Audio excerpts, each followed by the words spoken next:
جميعا.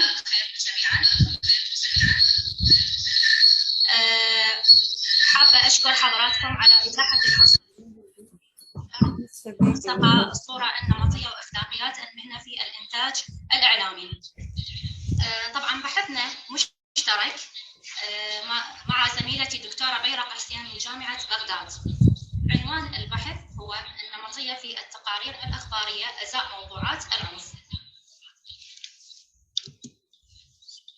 التقارير الإخبارية أضحت اليوم وعبر وسائل الإعلام المختلفة تشكل أحد الأدوات اللي تسهم في تسليط الضوء على العديد من الأحداث والموضوعات اللي تحدث في دول العالم ولا سيما العراق بشكل خاص. لا سيما Sorry, I'm sorry. I need to interrupt. I'm sorry. The sound is very bad. Is it possible, Berak, that you have something open that we hear an echo? Maybe do you have to? Maybe you have to close the other computer. الصوت واضح؟ Not really. الصوت واضح؟ No, there is an echo. صوت مش واضح في echo.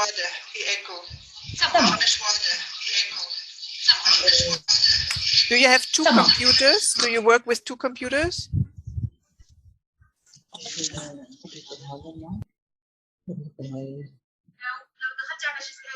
سدي هذا الجهاز هنا، سدي هذا الجهاز، تطبيق التطبيق ثواني.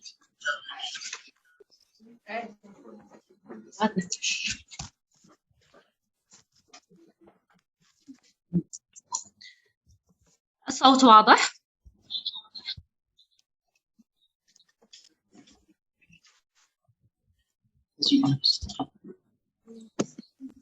هاي إيناس خذ بس.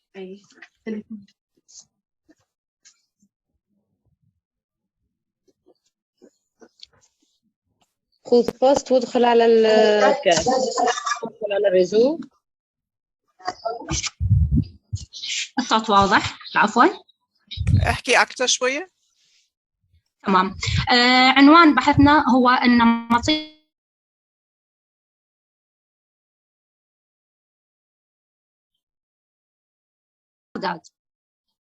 مثل ما تعرفون حضراتكم أنه التقارير الإخبارية أضحت اليوم وعبر وسائل الإعلام المختلفة تشكل إحدى الأدوات اللي تسهم في تسليط الضوء على العديد من الأحداث والموضوعات اللي تحدث في دول العالم بشكل عام والعراق بشكل خاص، لا سيما وأن أحداث العنف باتت هي الشغل الشاغل بسبب تفاقم ظاهرة التعنيف الأسري، لا سيما وأن هذه الموضوعات اللي تتعلق بالعنف باتت تأخذ طابع عالمي وإنساني، وأيضا هي في ذات الوقت أصبحت محل اهتمام مكثف من جانب وسائل الإعلام. وعندنا العديد من الصور اللي تحاول وسائل الإعلام اللي تنقلها عبر وسائلها المختلفة، ومنها عندنا الصورة النمطية.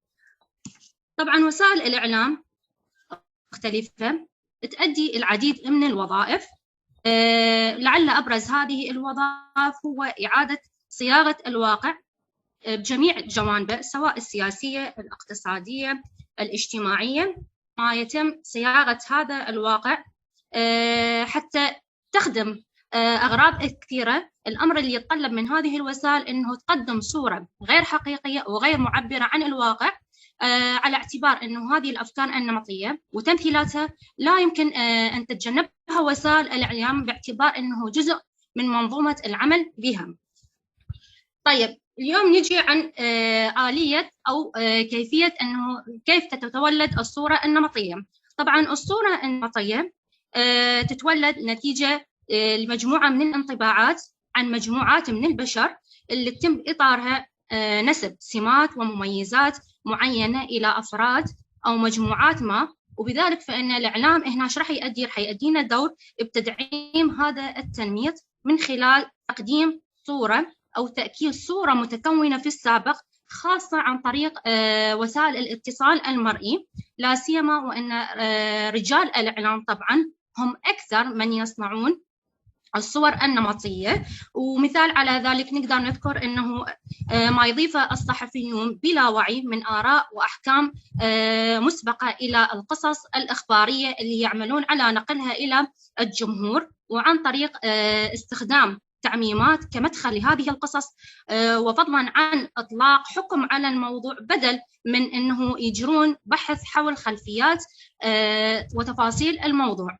وعليه فإن من أجل معرفة الأنماط اللي تحاول التقارير الإخبارية أن ترسمها عن موضوعات العنف، حددت الباحثتان مشكلة البحث بتساؤل رئيسي، وهو ما الأنماط التي ترسمها التقارير الإخبارية تجاه الفاعلين في موضوعات العنف، في حين اشتمل هدف البحث على تحديد آلية توظيف الصورة النمطية في التقارير الإخبارية تجاه الفاعلين في تقارير موضوعات العنف.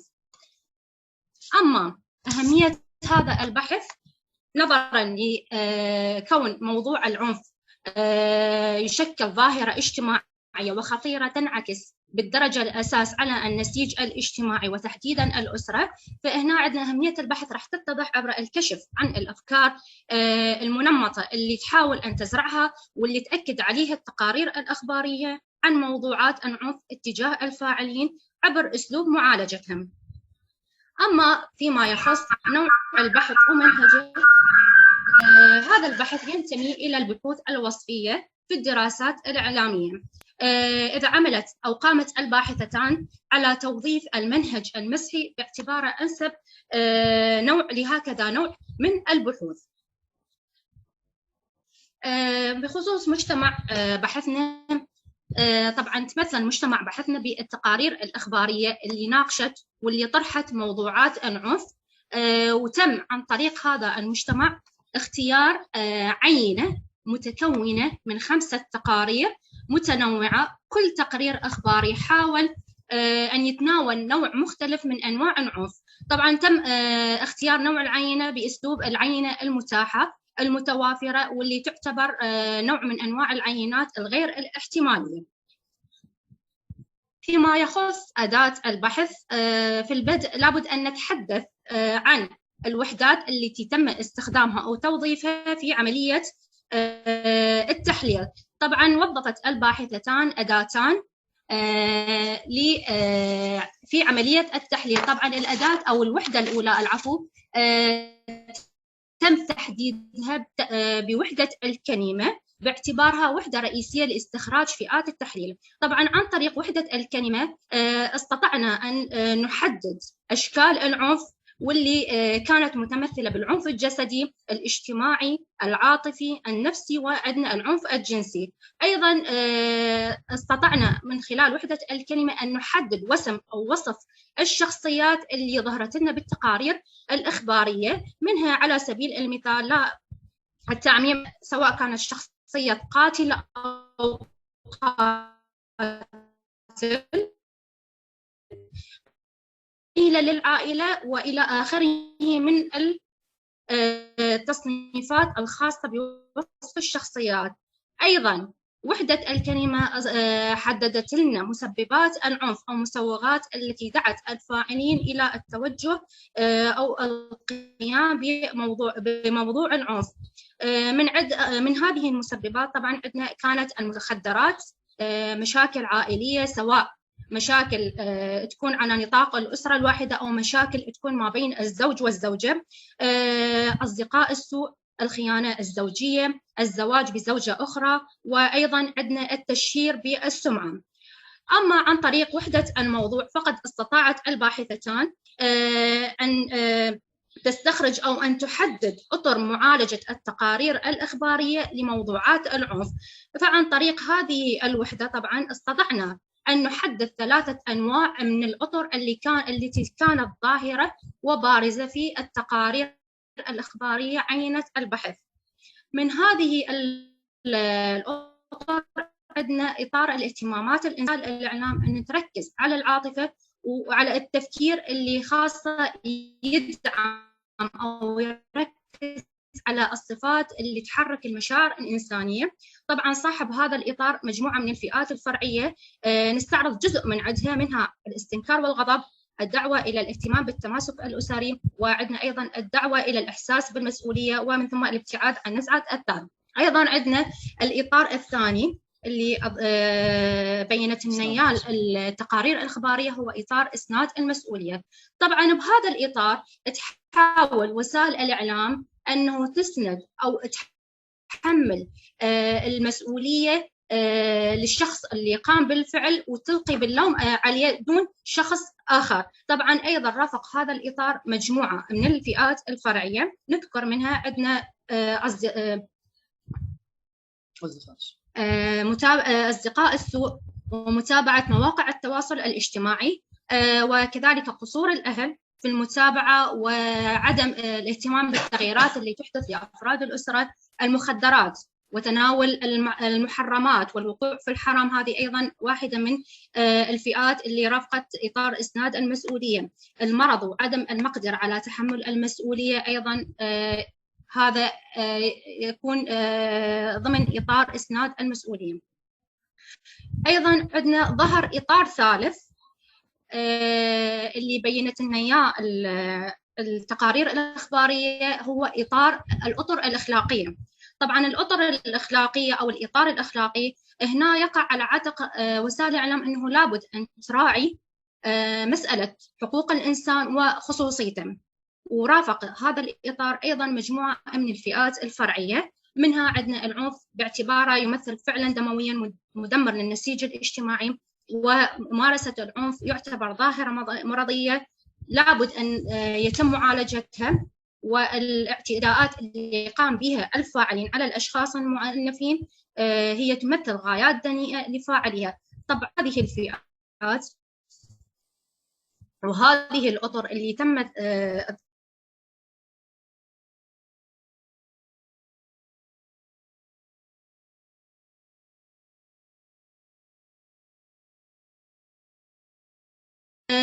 من خلال عملية التحليل اللي قامت بها الباحثين توصلنا إلى مجموعة من النتائج.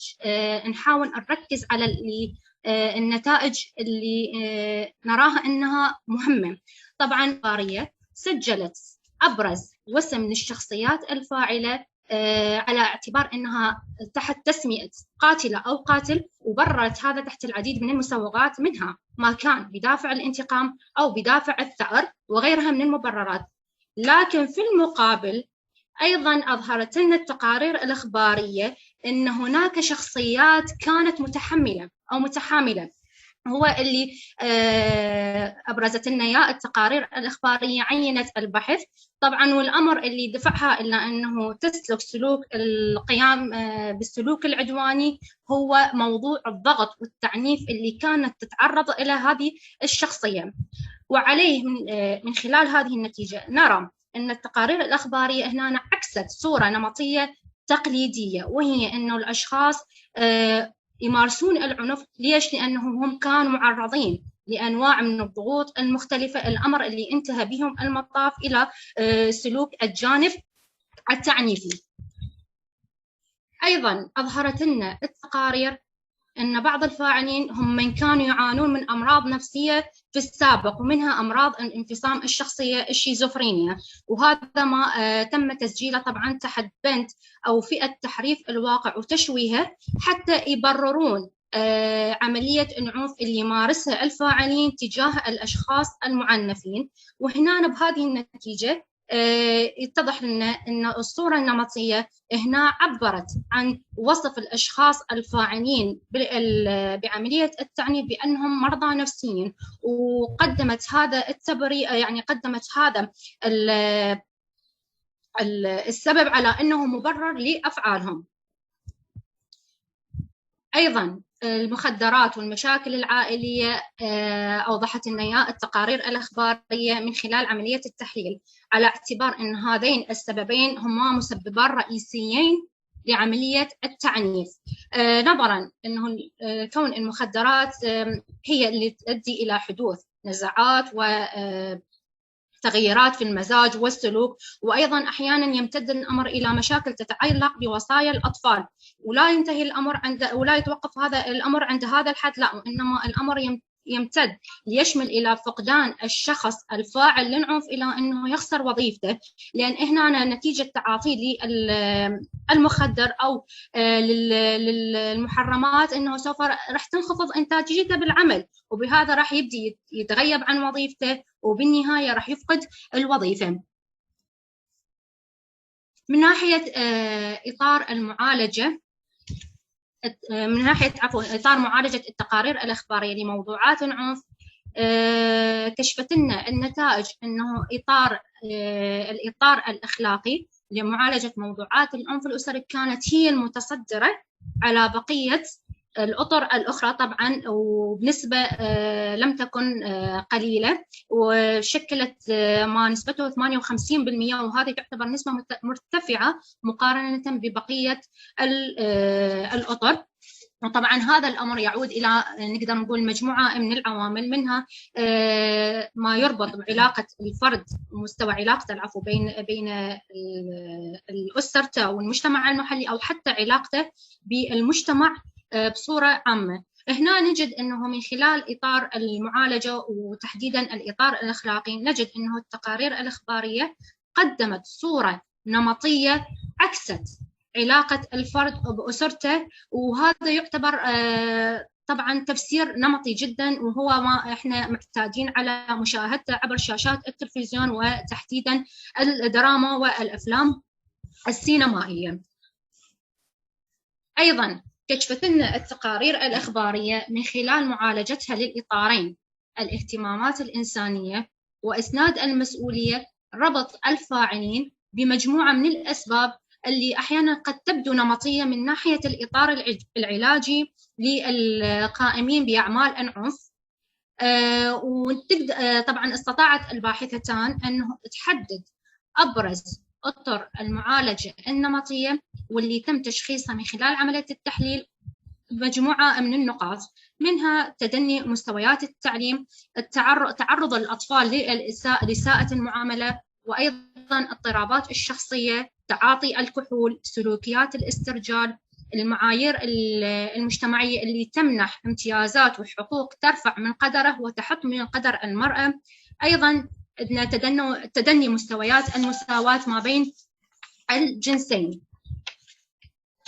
هناك بعض التقارير الإخبارية دافعة وبقوة عن الفاعلين أزاء موضوعات العنف الأسري، طبعا وأرجعت سبب دفاعها هذا إلى جملة من الأسباب، نذكر منها أو اللي كان سبب رئيسي هو أنه الشخصيات الفاعلة العنف هي كانت معرضة للعنف أو معنفة في السابق، أو هناك مثلا خلافات أو مشاعر استياء أو صعوبة تواصل وتفاهم ما بين الأزواج.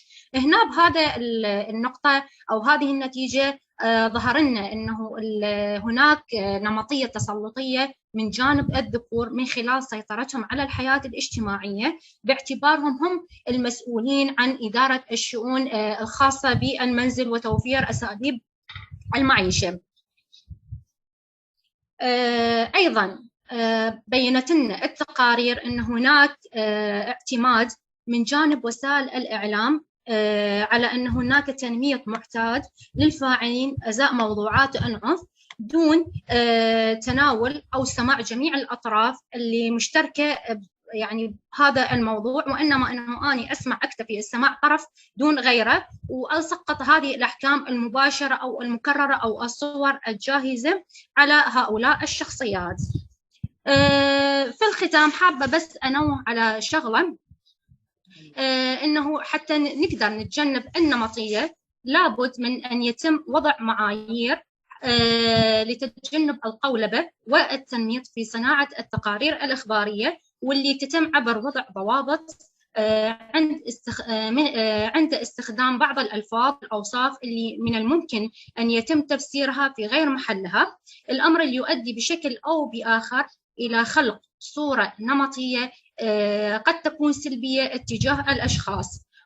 من الصحيح أن التعميم يختلف عن التنميط، لكن الاعتماد على التعميم المفرط قد يؤدي إلى التنميط، فلا بد لصانعي التقارير الإخبارية أنه يبتعدون عن التعميم فيما يقدمونه أمام وسائل الإعلام. ولا بد هنا أن نشير إلى أن المسؤولية مشتركة ما بين المؤسسات الإعلامية المهنية وأيضا الأكاديمية للخروج من حلقة التنميط. وشاكرة حسن إصغائكم لإلقائي لهذا البحث، وأعتذر عن الإطالة.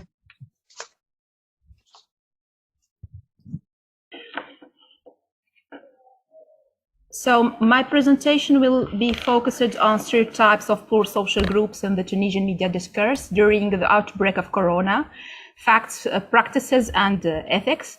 But let's see some photos that have been spread from different media in Tunisia during 2020 and 2021. For example, this is a photo from Mater Bizert. It was a director of hospital who was crying because of the bad situation of at that time in the outbreak of Corona. Of course, many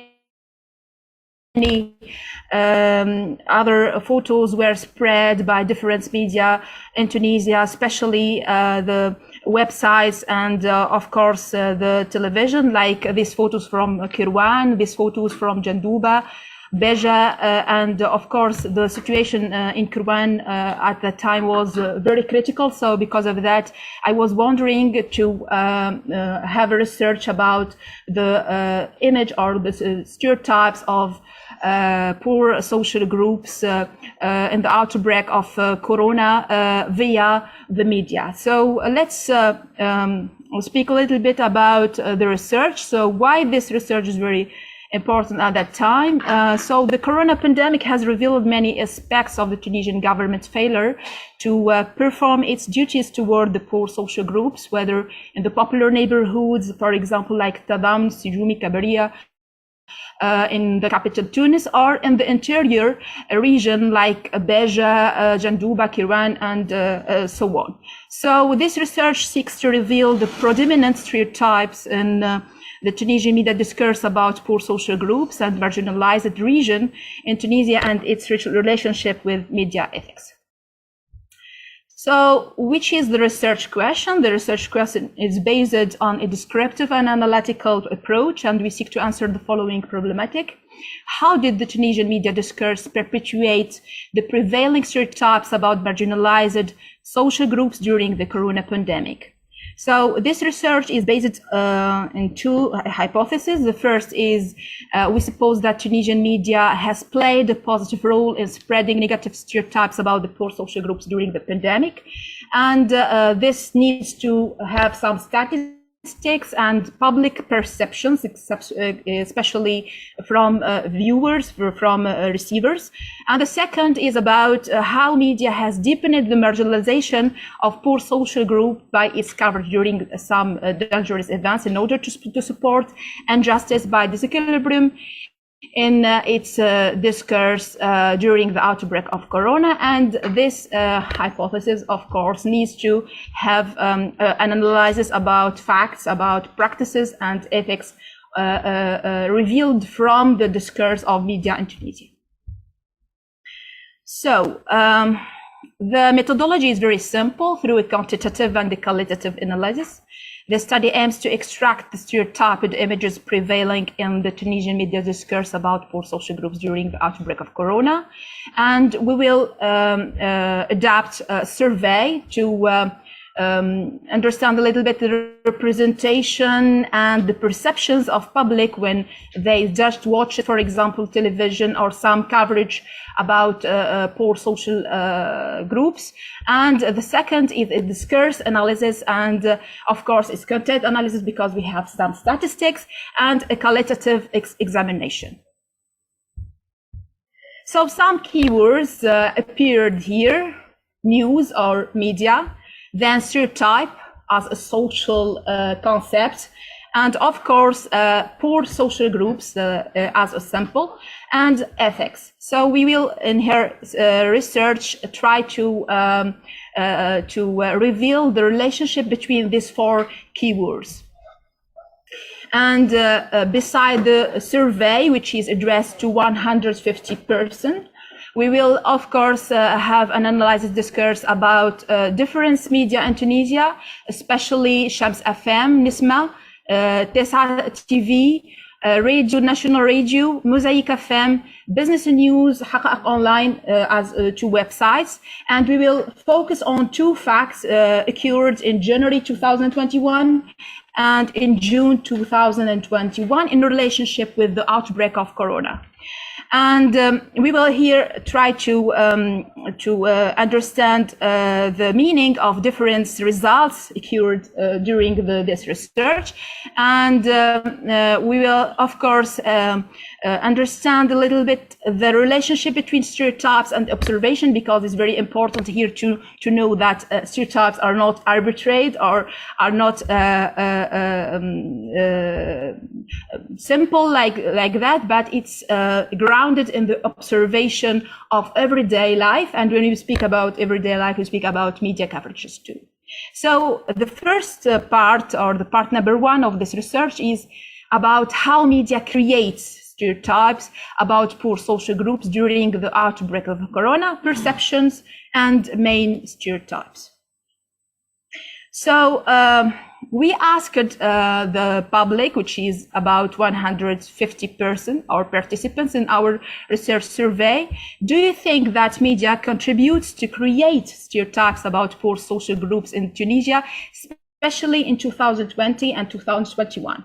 And they said that, or 73.3% of answers were answering that media has contributed in stereotypes creation about poor social groups in Tunisia. The arguments are that media spreads typical mental image about women and young people, and it describes them as miserable and marginalized social categories all the time. It's repeated all the time in our media. So when we speak about repetition, we speak also about stereotype.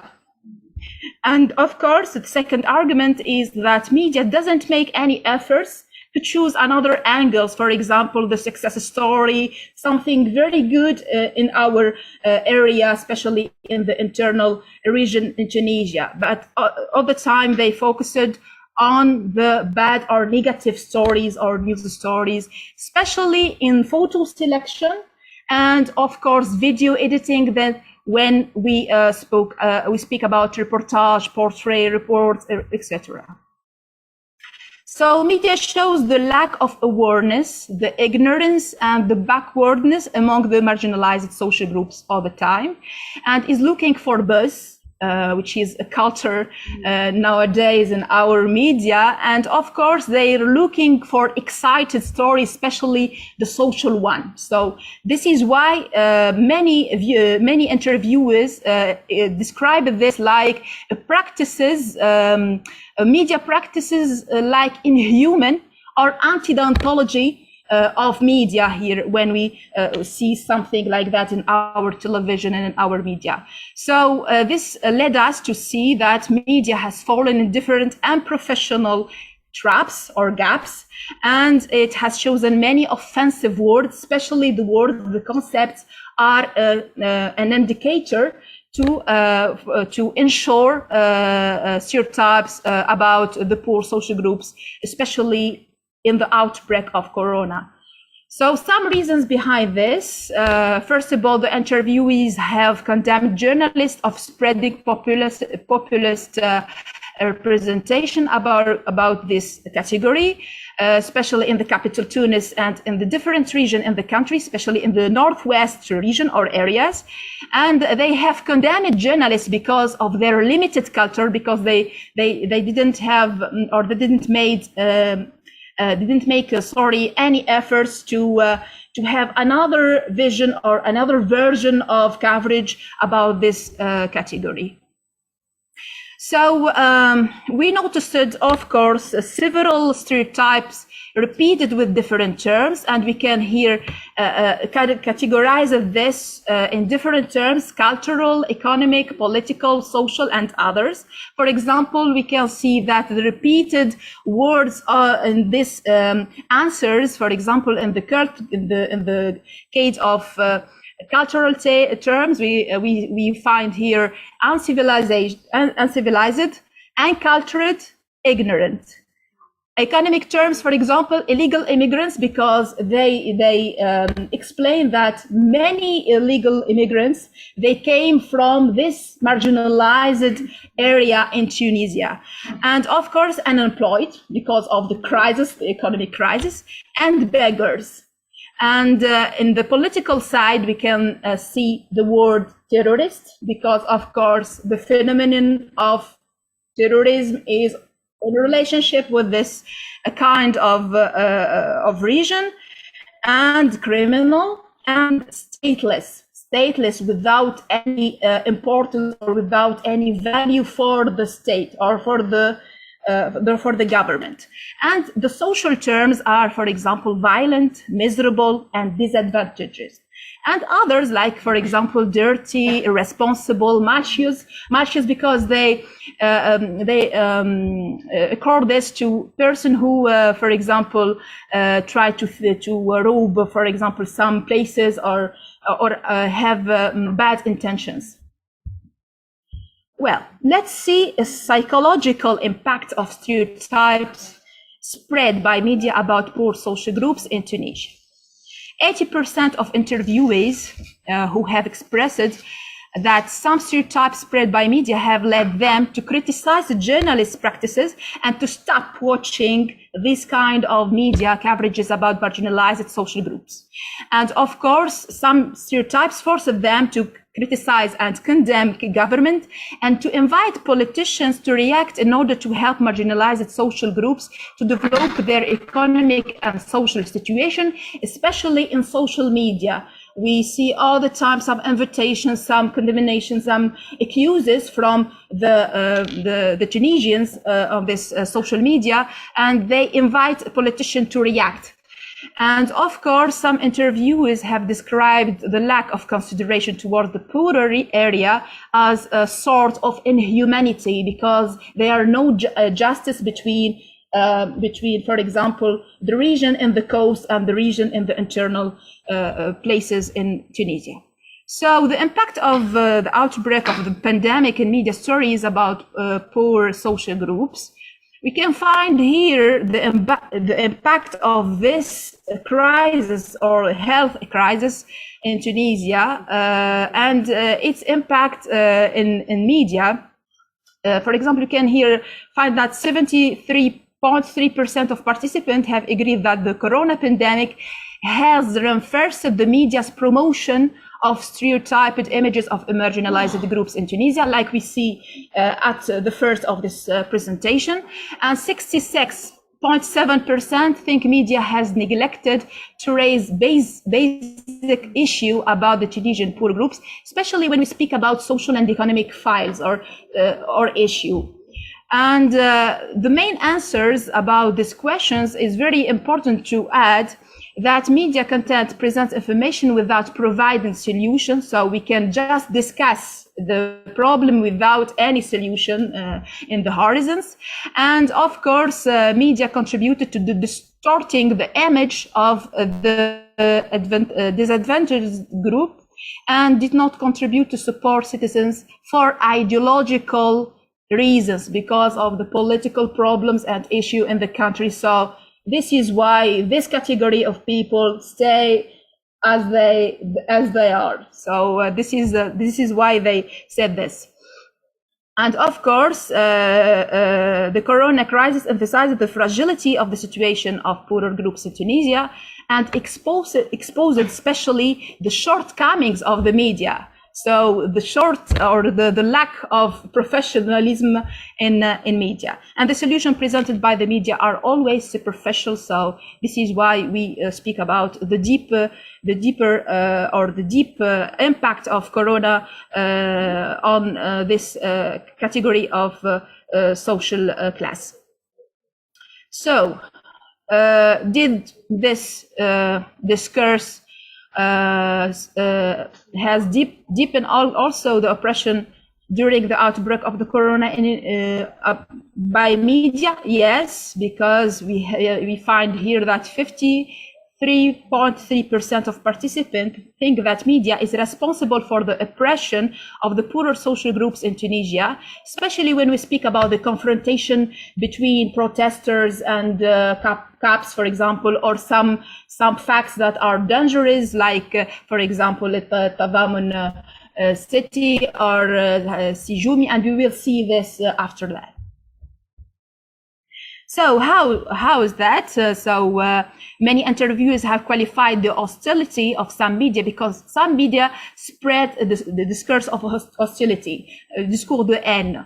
Donc, this poorer social groups as cultural persecution, and the poorer social groups are exploited by the media to broadcast scandals and excitement in social program. Let's move to the part number 2. Number 2 of this research. So media discourse about poor social groups during the outbreak of corona, uses and ethics. Here we can see how the media discourse has deepened the stereotypes, and we will speak here about 2 aspects. The first is media language, so terms, concepts, lexicons, etc. And the second is how media uses photos in some coverage. So this is very important. So 2 main facts. The first is about the events of Hayat Tadamun occurred in January 2021. We were there in quarantine, and protesters came from different zones of Tadamun city or Tadamun neighborhood to express their anger against the policemen and against the government.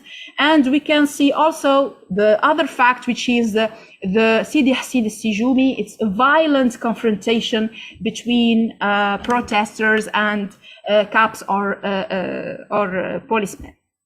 And it's occurred, of course, in 2021 in June, just after a few months. So between the 2 facts, we have just few months. So here we can find different terms revealed from texts in websites, especially Tunisian media. We can find here, for example, the actors are poor social groups and cops or policemen. We can find terms used to describe this actor, especially the poor social groups: violent young people, protesters, rioters, offenders, criminals, thieves, vandals, suspicious dead, victims of poverty, victims of assault, marginalized people, etc. The evaluation of these terms in the whole sample of our research is negative. And we can find in the other side the terms described to the policemen. We can see here: ready to fend off, defenders of public and private property, riot fighters, riot victims, security, and so on. And the evaluation of this kind of text or discourse of the media is positive sometimes and negative sometimes. We can find here some subjectivity in to describe poor social groups, and objectivity, by the way, about the cops or the policemen. So because of that, many interviewers said that media has also report the version or the official version of the news or of the story. And about the several coverage and different lexicon, we can find different lexicon about the poor social groups, like the crime lexicons, rioters, the criminals, violent thieves, vandals, etc. The pity lexicons, because here we can play a little bit in the psychological situation of the receiver: victims, poor, marginalized, miserable, etc.